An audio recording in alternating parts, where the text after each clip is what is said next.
Sot jemi për demonstrimin e krahasitjes së ullive të moshës 5-6 vjeçare. Në këtë moshë, ulliri gati ka hyrë në prodhim, por jemi në procesin e formimit akoma të kurorës.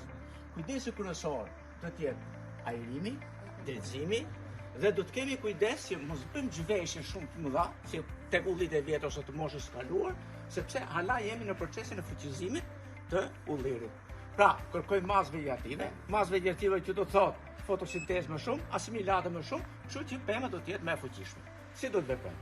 Do të kemi parasysh që këtu janë krijuar degët kryesore skeletore, janë krijuar pra 3-4 sistemin e 3-4D, dhe fillon procesi i formimit të degëve të dyta skeletore dhe njëkohësisht do të mendojmë që edhe për degët prodhuese, që tek ulliri kryesisht janë 1 vjeçar dhe janë ato degët varse. Ajo që ka rëndësi është që ne të dimë të japim formën me qëllim që këto degë pra të dominojnë tek ulliri për prodhimin e ashtë, për prodhimin ose edhe për vitet e ashtë.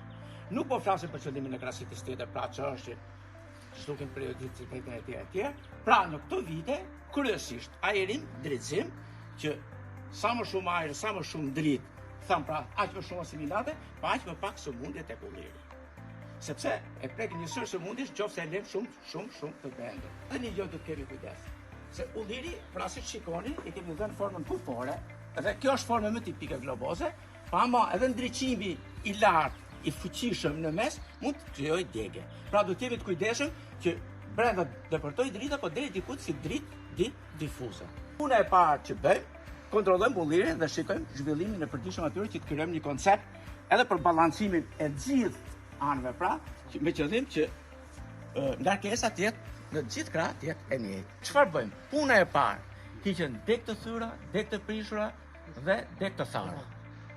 E dyta, pasi kemi hequr këto, fillojmë me thithakët. Thithakët janë një lehtë edhe nga çdo lloj krahasitje, sepse janë degë që dalin pothuaj vertikal,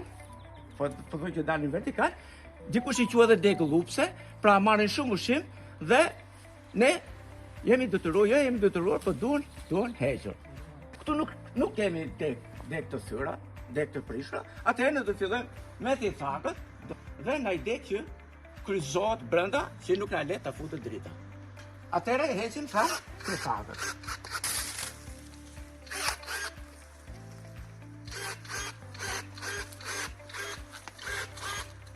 Edhe një gjë të kemi parasysh. Kur krahasisim ka ulliri, në dallim për shembull pemët e tjera frutore, që zakonisht le fyllë i jashtëm, tek ulliri ndodhet e kundërta.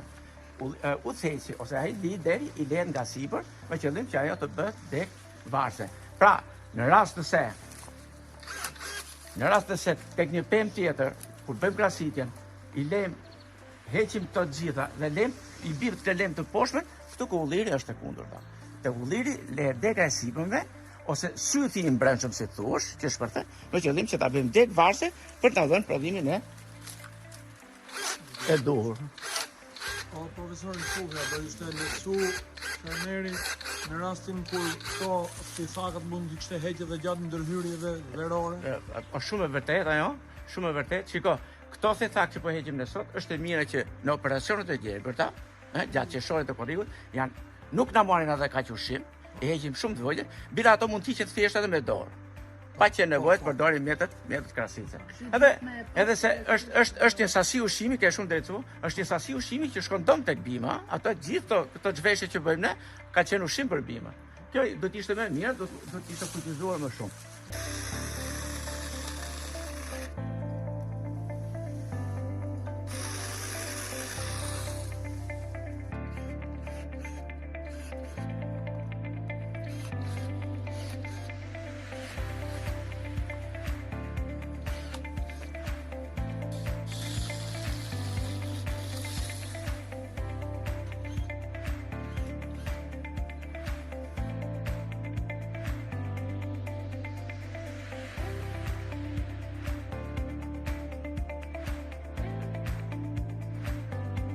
Sistem, qëllimi kryesor pra i krahasitjes në këtë fazë është drejtësim, ajrim dhe mos ta zhveshim shumë bimën me qëllim që ajo pra ketë sa më shumë masë vegetative se akoma është në fuqizim dhe zhvillim. Pra si shikojmë, pra fillimisht që i veshur komplet, kemi krijuar mesin që forma bukore, që futet drita nga gjithë anët dhe ajrimi njëkohësisht realizohet bollshëm në këtë lloj krahasitje si bëmë ne që realizohemi.